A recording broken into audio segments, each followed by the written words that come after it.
the way that restaurant operators need to look at it today is, all right, if I'm not going to get the sales lift, where within my organization can I be more efficient? And, what I find in a lot of small businesses, medium-sized businesses is, the processes aren't there, and there's a lot of inefficiencies. And so as you start to, knock off these efficiencies and improve your processes, you'll actually start to, run a better ship. What's up, Zack Oates here, author, entrepreneur, and customer relationship guru. Welcome to Give An Ovation, growth strategies for restaurants and retailers, where we find industry leaders to share their secrets to grow your business. This podcast is sponsored by Ovation, the actionable guest feedback tool that works on or off premise and is easy, real-time, and actually drives revenue. Learn more at ovationup.com. Welcome to another edition of Give An Ovation. I am joined by Bradley Bloch, and he is just an incredible guy. Not just a good business guy, but a good person. I met Bradley a while ago, super impressed with him. We've had conversations through these last 6-7 months, and just really impressed with him. And so invited him onto this podcast to share a little bit about his insights. He's worked with some incredible companies. He's the founder and CEO of CFO2. He's got a background in mergers and acquisitions and private equity and multi-unit restaurants. And he saw a lot of problems with finance and operations. And so as a result, he left that world, started CFO2, where he is solving those problems that he found and working with clients like Burger King, Pizza Hut, Tim Hortons, Wendy's. So really honored to have you on, Bradley. Thanks for joining us. Zach, thank you so much. And I just want to say you're my favorite person in the restaurant business. Wow. That is, I'm honored, man. Cause you know some people. I know you want to talk people, people. You're amongst the tops. Oh, there we go. Okay. I'll take that one. So, thanks for having me. No, absolutely. So first of all, tell us a little bit about what does CFO2 do? At first, I thought it was some kind of energy drink. And then, and I realized it is kind of like an energy drink for restaurants. Yeah. Maybe that's our next product that we'll get into is, like a super Red Bull to help, operators stay up. But, my background is in finance, and, I saw the restaurant world as, a mix of passion and, an opportunity on the finance side. So you see a lot of restaurant operators where they love restaurants. It's hospitality is in their blood, but they just don't manage their finances, as efficiently as they could. And that's the boring part, Bradley. I don't want to do the finances. I got into hospitality to be with the people, not the Excel spreadsheets. At some point, that's what pays the bills, and that's what by running an efficient shop and actually making money, you can grow your business and grow the number of locations you have, and build an empire within hospitality. So it's finance is so key, and I think that's the missing part in a lot of restaurant operations. And I wanted to build a software platform and technology that could truly help operators improve their profitability and their efficiency, so that they can grow their business, add on new locations, at the end of the day, make money where, they can, send their kids to college or whatever that they're making the money, whatever they're, in this business for, but to make them happy and to really help them out, because, a lot of operators do struggle on the finance side. So let's talk about that, because, we're in these interesting times where expenses are increasing as expectations are increasing for cleanliness, for types of menus, for, safety precautions, and revenue is decreasing, right? And so how do you go about, continuing to run a restaurant in that kind of environment?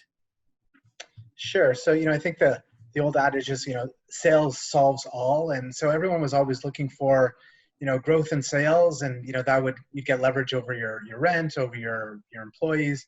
And today that's not the case. Revenue has stalled out. There's greater expenses, with with the PPE and other things like that. And so I think you have to look at your own organization across the board, and start to measure things and measure how productive you actually are in certain areas. And are there opportunities to increase productivity? So whereas before maybe sales was the driver of increased productivity, where else within your organization can you increase productivity by automating certain things, adding robots for flipping burgers, in some certain cases. Hello, White Castle. Yeah, like White Castle. Flippy. Uh-huh. The whole point is, can we become more efficient and become more productive?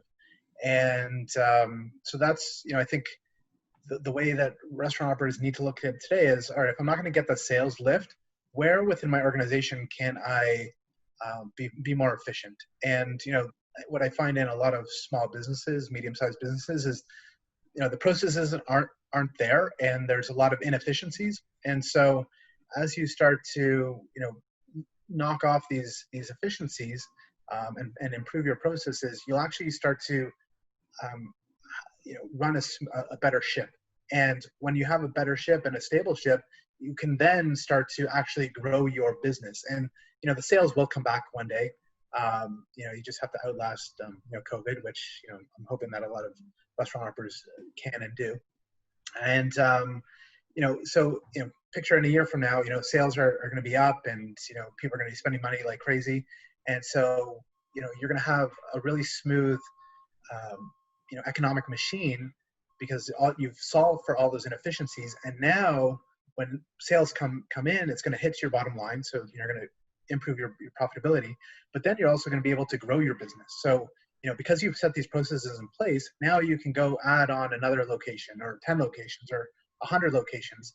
Automating a lot of those processes allows for scalability, which is, for some operators, that's what their goal is to go from wherever they are today to 50 units, 100 units. And you can only do that by being efficient within the front of house and the back of house. Yeah, I mean, even looking at large companies like McDonald's, they just announced that they're closing another 200 locations. Most and half of those are going to be in Walmarts, right? Because at the end of the day, even they're looking for these increased efficiencies. And as a result, you see their locations going from 12,000 or 14,000 to 13,000, 12,000.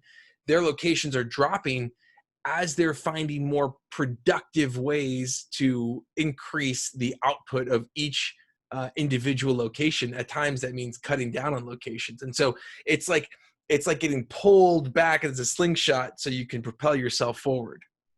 Yeah, it's, the goal is not, as much as everyone wants to own as many restaurants as possible. In some situations, you're going to have underperforming stores, and clearly COVID has created some underperforming stores, and those stores will have to be shut down. If you want to grow EBITDA, you just have to get rid of the negative EBITDA businesses. And when I was in private equity and we invested in a large QSR operator, when they took over 130 locations, goal one was to get rid of 10 locations, because there was nothing that could truly be done for those locations. And all that extra capital that was taken from those 10 locations could then be redeployed into the other locations to make them even more efficient and grow those. And now, granted, at that time you didn't know about Ovation, so maybe you would have given it another shot. But 100%. Yeah, but I think that's so accurate, though, because they used to say, as it says in the restaurant Bible, revenue covereth a multitude of sins. Right now, what's happening is all of those sins are becoming exposed, right? And the dirty underbelly of that unclean fryer, all of a sudden, that oil's gone, and all you're seeing is the dredges. And so I love what you're talking about, those productivity steps, because that's really what we need to do at this point, right? Is to tighten up the ship, to cut those menu items, cut those positions, be more efficient with the hours, be more efficient with the space, build out things for off-prem, I think all those things are, what you're alluding to, which is taking that step back, looking at those boring numbers and realizing that that is how you create a sexy business, is by optimizing the boring parts of it. And so where have you seen with your clients, where have you seen a good productivity lift? Like, for example, if you were to go into, you were to talk to a restaurant owner, you don't know anything about their brand, where would you say there's usually some skeletons in the closet over here or over there? Where would you point them? Yeah. So, based on, my experience in private equity, I think, there's always low-hanging fruit in every business. You just have to identify what those low-hanging fruit are. There's typically a couple points in labor that you can optimize. There's typically a couple points on food costs, from a variance perspective. So, reducing theft, reducing wastage, reducing things like that. But I think it all comes down to is getting better at knowing your numbers, and not just at the executive level with CFOs. It's across the board. Is implementing more of a financial knowledge within the entire team to really understand the numbers and what they really mean and what the drivers are. So, I've spoken to, managers of stores where they'll tell me that they know what the food cost is. It's supposed to be 30%. And then you ask them, well, how do you calculate food cost? And they have no idea, what that is. And so, fundamentally, if you don't know how to calculate food cost, you're not going to know what the drivers of food cost are that you actually can reduce that. So, I think, step one is, can you deliver financial information in a simplified way where everyone across the organization knows what that information is without having to do the process work of gathering that information? And so that's what we do at CFO2 is, we'll integrate with all of your systems, automate the process of getting the information to the people that need it so that they can make quicker decisions. And so, the old way was you get a POS report, and when you're dealing with multi-unit operators, it's it's time consuming to pull individual sales report, put into Excel, do some analysis that way. So by automating that entire process, there's efficiencies to be gained by getting information faster, allowing you to know where you need to focus your time and attention so that you can deal with those problems. And so we're actually building an app right now where it takes all that information and just guides you as to what you actually need to do to focus your time and attention. So whereas, our BI system, is great, it automates a lot of the processes to get the information. The onus is still on you to go through that information to find those anomalies, see where those opportunities are. We're flipping that on its head. We're saying, you know what, let's be even more efficient.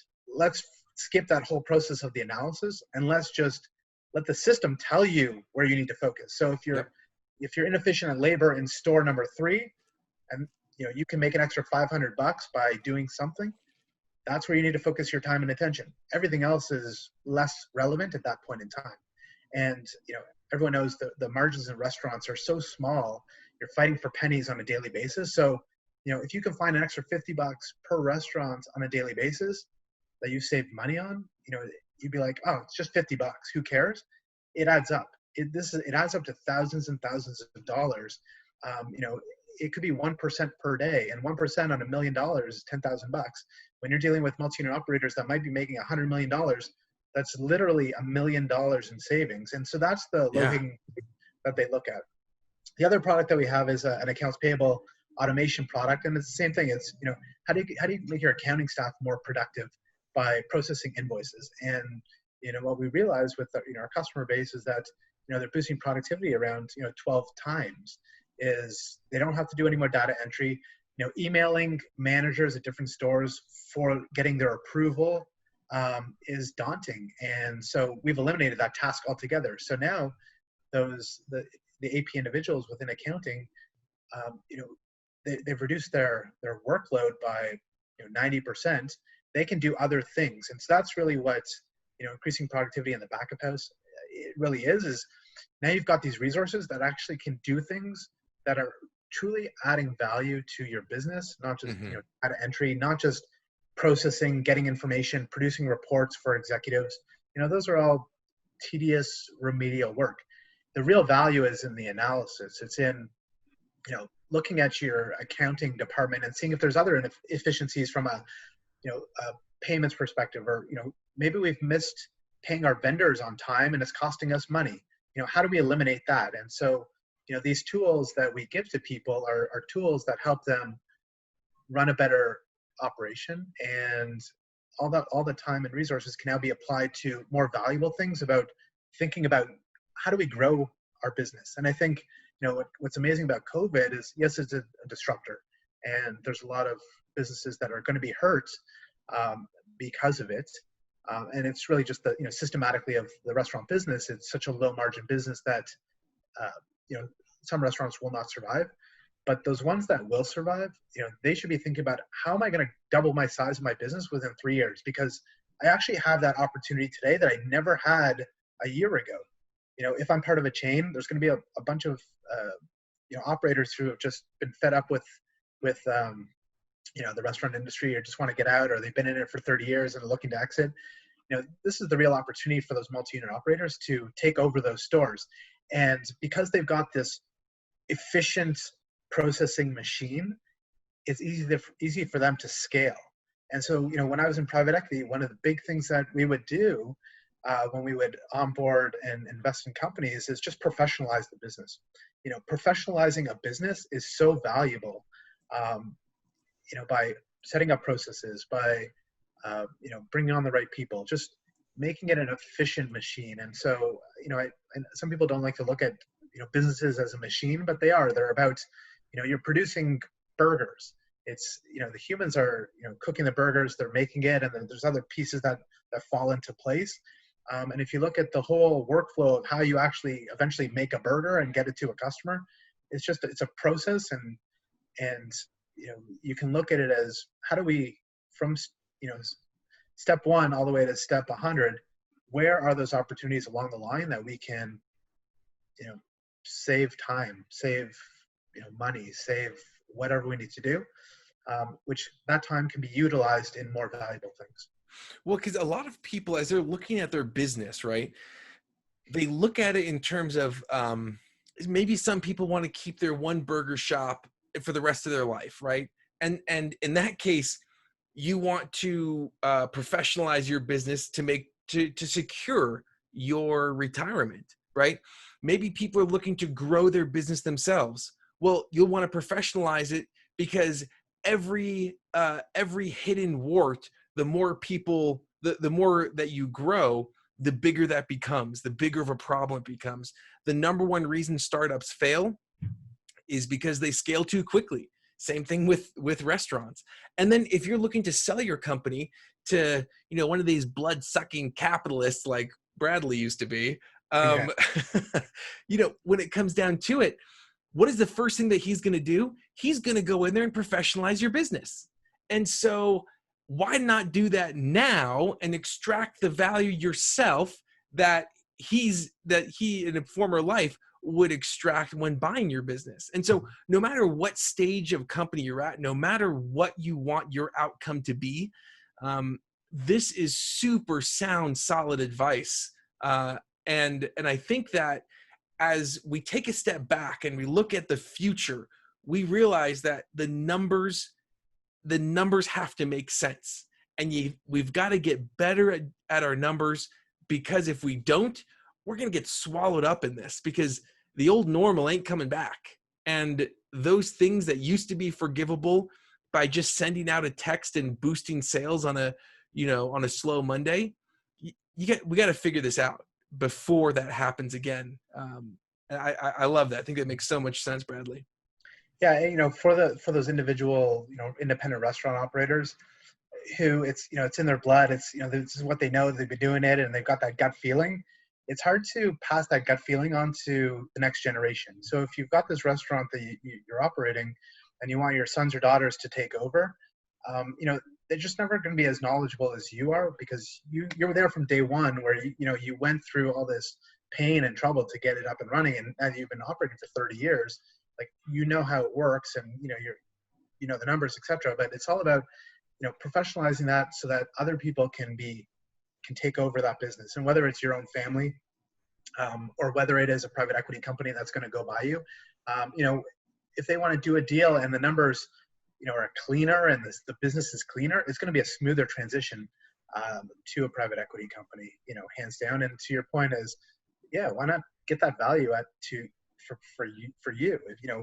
If I had a choice between acquiring a company that just there was a lot of the numbers were messy, or there's a lot of moving parts and things weren't clean, versus another company where things were a little more professionalized, I think we would go, and if it was same business, like for like, we would go for that cleaner business.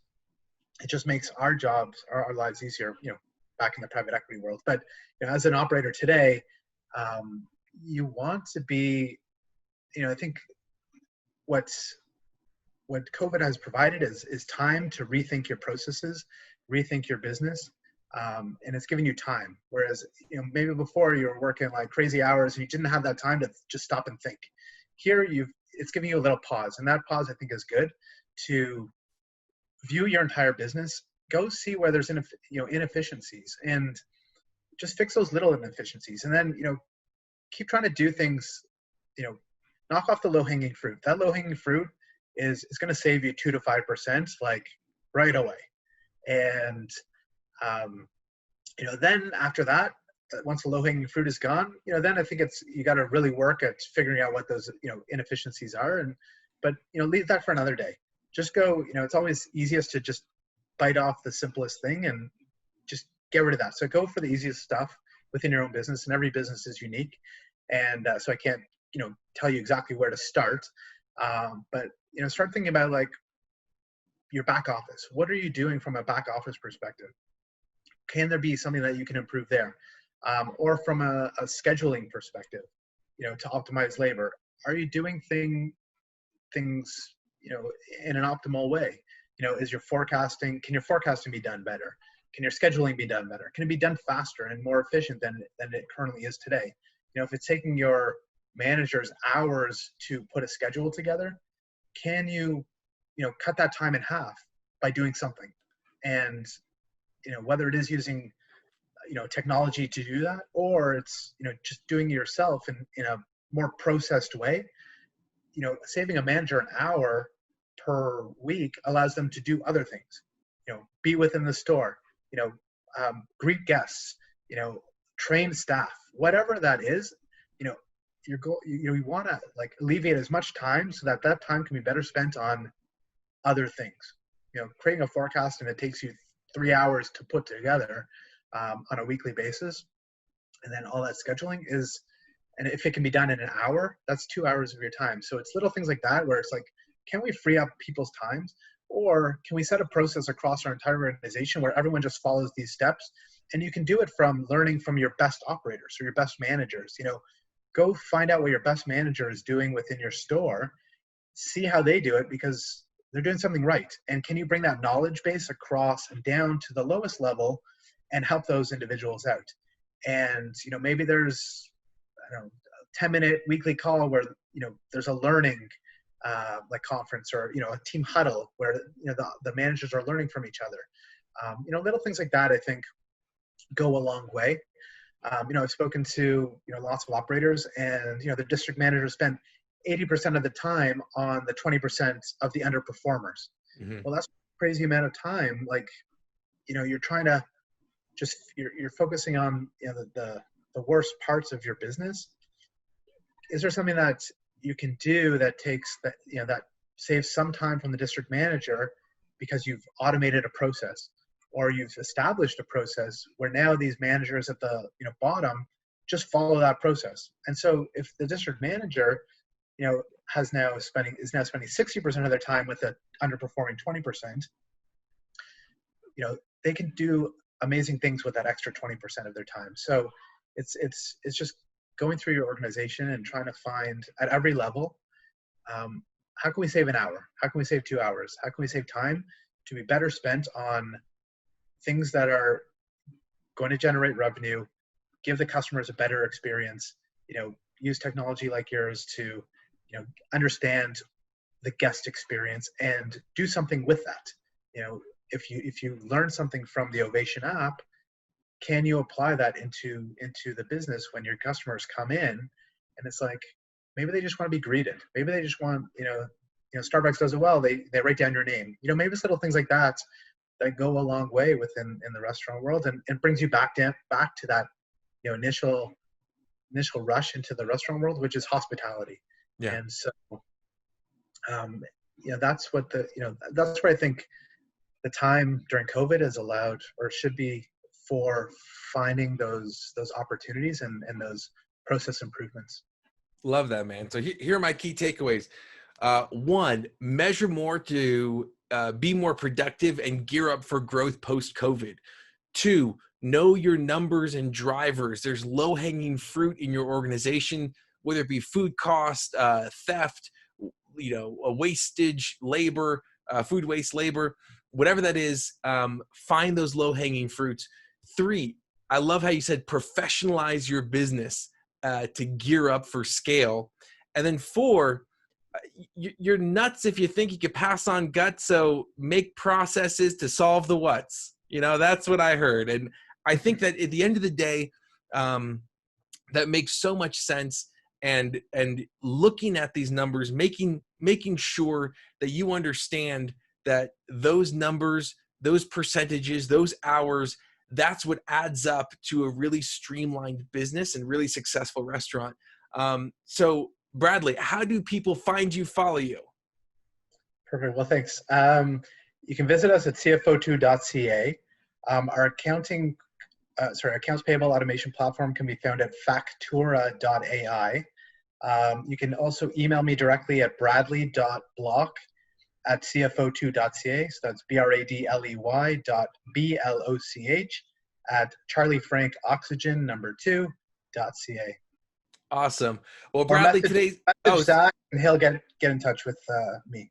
Yes, that's right. Always feel free to reach out to me as well. Happy to put you in touch with Bradley. But at the end of the day, Bradley, today's ovation goes to you for helping those numbers get sexy and for helping us realize the importance of productivity, because it's really easy to lose the humanity in the hospitality. But by looking at the numbers and those efficiencies, you can maintain both. So thanks, Bradley, for being with us today. Appreciate it, man. Thank you so much, Zach. Glad you were with us today, and thank you. Thank you to the risk takers, the troublemakers, the crazies who are keeping this world clothed and fed. You're the ones who deserve an ovation. Again, this podcast was sponsored by Ovation. To see how we can help you grow your business, go to ovationup.com. Don't forget to subscribe, and as always, remember to give someone in your life an ovation today.